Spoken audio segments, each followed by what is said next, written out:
there are 5 stages or signs, if you like, of emotional suffering. I've put them up here because I'm not quite sure you can see that little writing that's underneath there.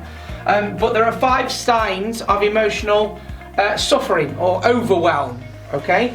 The first one might be a personality change. We all know this one. We all know when we've worked with somebody and all of a sudden we've come into work and they're not themselves. Yeah? If they're quiet, they might explode. And if they're an explodey type person, they might go quiet, for argument's sake. Yeah? So personality change is a big giveaway. Being agitated. Okay? Agitated, short-tempered, you know, kind of like, oh God, everything, tiny little things are a massive problem, that sort of thing. That's a giveaway for emotional overwhelm as well. Withdrawn, like I've said, could go the opposite, could go withdrawn, quiet, not talk to anybody.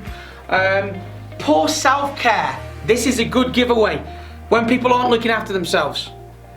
Okay, and ironically, it's the time when they need to look after themselves.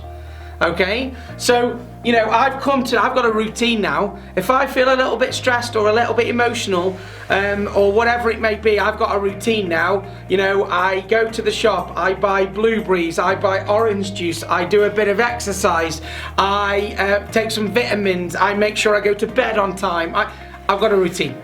It's a routine that I've had for years now. When I'm feeling a bit like that, do something about it, John, and look after yourself, because you get out of it so much quicker. However, sometimes when you're in emotional overwhelm, you don't do that. It's actually ironic, really, because that's the time you need to do it, but we don't do it. So if you notice people eating rubbish, doing no exercise, talking themselves down, all this type of stuff is a great little trigger to go, do you know what, a bit of emotional overwhelm, a bit of emotional flooding might be going on with that person. And that of course leads to the last one, which is the feeling of being hopeless. Can't achieve anything, it's just all the world is bad, and so on and so on. So look, this is pretty common sense stuff. It isn't very common practice when we notice it, because we're sometimes wrapped up in what we're focused on rather than actually noticing some of these things. But it is worth noticing them, because you might be able to help at that point. So those are the 5 key signs of emotional flooding or emotional overwhelm.